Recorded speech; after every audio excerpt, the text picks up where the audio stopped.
Bienvenidos a The Deep Dive. Hoy tenemos entre manos un material que, bueno, se sale completamente de lo habitual. Un poco, sí. No es un estudio ni un ensayo. Es algo mucho más original. Es el guión de un podcast de ficción. Que se llama Diálogos Eternos. Exacto. Y su punto de partida es cuanto menos atrevido.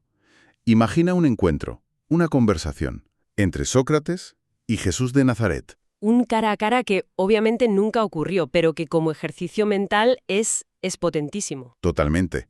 Y esa es nuestra misión hoy. Vamos a meternos a fondo en este guión para ver qué saca en claro de ese encuentro. Claro. No se trata de si es históricamente posible, sino de cómo usa a estas dos figuras gigantescas para explorar preguntas que nos seguimos haciendo todos. Preguntas como ¿qué es la verdad? ¿De dónde sale el mal? ¿Cómo enfrentarse a la muerte? Todo eso. Y lo interesante es que el guión no los pone a competir, ¿sabes? A ver quién gana. Más bien los usa como dos arquetipos, dos maneras de entender el mundo. A ver, Por un lado, tienes la razón pura, la pregunta constante de Sócrates. Y por otro, pues lo que podríamos llamar la inteligencia del corazón, la compasión de Jesús, ver cómo chocan y cómo a veces se encuentran en este texto es fascinante. pues vamos a por el primer choque que llega nada más empezar. Fiel a su estilo, es Sócrates quien abre el fuego. Siempre preguntando. Siempre. Y pregunta, ¿crees que la verdad puede ponerse en palabras? Una pregunta muy socrática. Claro, viniendo de alguien que desconfiaba de la escritura y lo fiaba todo a la conversación. Claro, para él la verdad no era un producto final que se pudiera enlatar en un libro. Era un proceso, algo que se descubría dialogando. Y la respuesta que el guión pone en boca de Jesús, ya de entrada que marca las reglas del juego para todo lo que sigue. Sí, es muy potente. Dice, la verdad puede señalarse con palabras, Sócrates, pero se comprende con la vida. Quien ama se acerca a ella sin saberlo. Ahí está. Es una distinción brutal. De repente no hablamos de lo mismo. Sócrates busca una verdad que se pueda definir, casi como una fórmula, a través del intelecto. El famoso solo sé que no sé nada. Claro, ese es su punto de partida para la búsqueda racional. Pero la respuesta de Jesús lo lleva a otro terreno. O sea, es como decir que da igual lo que pienses si luego no lo haces. Es más que eso, es casi como decir que la verdad es hacerlo. Fíjate en la frase clave que usa el guión, un poco después. ¿Cuál? Por sus frutos los conoceréis. No dice por sus argumentos ni por la coherencia de su filosofía, dice por sus frutos, por los resultados concretos de sus acciones. Claro, es el contraste total con el método socrático. La dialéctica es un proceso de pulir ideas con preguntas hasta llegar a la esencia de algo, a una definición perfecta de justicia, por ejemplo. Exacto. Un método de demolición de falsas certezas para construir un conocimiento sólido. Pero es un conocimiento intelectual. Lo que el guión contrapone aquí es una forma de conocimiento que no pasa necesariamente por la cabeza, sino por la experiencia. Vale, La idea de que amar al prójimo no es solo un mandamiento moral, sino una forma de entender el mundo, de conocer la verdad de una forma más profunda que si solo la piensas. entonces en este diálogo se sugiere que una vía es mejor que la otra. Yo no creo que el guión plantee una jerarquía. Más bien presenta una tensión, una complementariedad. De hecho, el propio Sócrates del guión parece tener una especie de epifanía. Así, tras escuchar a Jesús, pregunta, entonces, la verdad no es solo algo que se piensa, sino algo que se hace. Y la respuesta de Jesús lo resume todo. Se encarna. Se encarna. La verdad se hace carne. Se manifiesta en los actos. Y esa idea es la que sirve de puente entre los dos mundos. Una verdad que se queda solo en la cabeza, pues es una verdad a medias. Vale, me queda claro. Y si la verdad tiene que encarnarse en actos, eso me hace pensar inmediatamente en lo contrario. En el mal. Claro, ¿qué pasa con los malos actos? ¿De dónde vienen? Porque el guión también se mete de lleno en eso, y el choque aquí es todavía más fuerte. Aquí la diferencia es abismal, sí. El guión parte, de nuevo, de la postura socrática clásica, que es una de las ideas más provocadoras de la historia del pensamiento. La de Sócrates, en el texto, afirma, nadie hace el mal a sabiendas. A mí esto, de primera, siempre me ha costado entenderlo. Suena casi ingenuo, ¿no? ¿De verdad creía que un tirano o un asesino simplemente no saben que lo que hacen está mal? es que hay que entender de dónde viene. Para Sócrates, la virtud es conocimiento. El bien es como el sol. Si realmente lo vieras, si entendieras con certeza lo que es bueno, no podrías evitar hacerlo. Sería irresistible. Exacto. Por tanto, si alguien hace el mal, es por ignorancia. No es que sea una mala persona, es que está equivocado. Confunde un bien aparente con el bien verdadero. Es un error de cálculo. Una visión superintelectual de la ética, vamos. El mal como un problema de conocimiento. Justo. Y es ahí donde el guión introduce la perspectiva de Jesús, que es radicalmente distinta.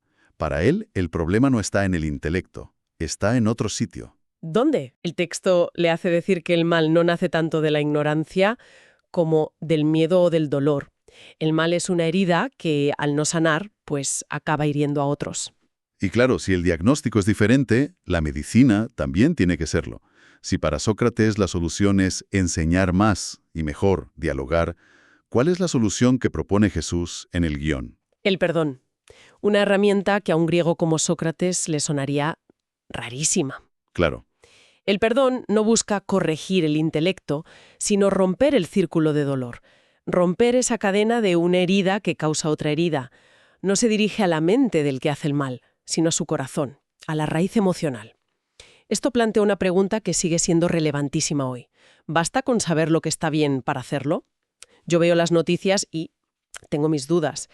El guión sugiere claramente que no, y lo hace con una frase preciosa que se le atribuye a Jesús. A ver. El bien florece cuando el conocimiento se une al amor. Fíjate que no dice que el conocimiento no sirva para nada. No es un rechazo de la razón. Es una llamada a completarla. Eso es. El conocimiento te puede dar el mapa, pero es el amor, la compasión, lo que te da la energía para hacer el viaje. Es la diferencia entre tener un código ético perfectamente razonado y la capacidad de aplicarlo con misericordia a una persona real, que tiene su historia, su miedo y su dolor. Justo, la diferencia entre una ética de principios abstractos y una ética del cuidado. Y esa diferencia se ve perfectamente en el siguiente punto que trata el guión, que me parece visualmente muy potente. ¿Cuál? ¿Dónde enseñaba cada uno? Es verdad, el contraste de escenarios es increíble. Por un lado tienes a Sócrates en el Ágora de Atenas, El centro neurálgico del poder, la cultura, el pensamiento. hablando con los jóvenes más listos, con los políticos, en el corazón de la polis. El lugar donde se cocinaban las ideas. Un debate entre ciudadanos, entre iguales. El conocimiento como un asunto público, de la élite. Y frente a eso, el guión te recuerda la imagen de Jesús, totalmente distinta. Hablabas a pescadores, enfermos y marginados. No en el centro, sino en las periferias. Sus alumnos no eran los filósofos, sino a la gente que el sistema había dejado en los márgenes. ¿Qué nos está queriendo decir el texto con esa elección? Pues implica un giro de 180 grados. El aprendizaje socrático, tal como lo pinta el texto, es un ejercicio de la razón entre pares. Se aprende debatiendo. Vale. En cambio, el aprendizaje que propone Jesús aquí se encuentra en otro sitio completamente distinto, en el encuentro con el otro, especialmente con quien sufre. Allí se revela lo esencial. Y esto nos lleva a una conclusión que a mí me parece de lo más bonito del guión. Sócrates, de nuevo intentando comprender, pregunta. Entonces, ¿el prójimo es también un maestro? Y la respuesta de Jesús es un siempre rotundo. Es que eso le da la vuelta a todo. Te cambia la perspectiva por completo. Ya no es el sabio que enseña al ignorante. No. De repente, el que sufre, el que está en el margen, se convierte en una fuente de sabiduría. O sea, que una conversación con alguien que lo está pasando mal te puede enseñar más sobre la vida que leerte 20 tratados de filosofía. Es una idea muy democratizadora del conocimiento, sí. La sabiduría no reside solo en los expertos, sino que está repartida en la experiencia de todos. Y se manifiesta de forma muy intensa en las situaciones límite. Y hablando de situaciones límite, esto nos conecta de forma inevitable con el último gran tema del guión. La muerte. La muerte. Y aquí el guión traza un paralelismo final que te pone los pelos de punta.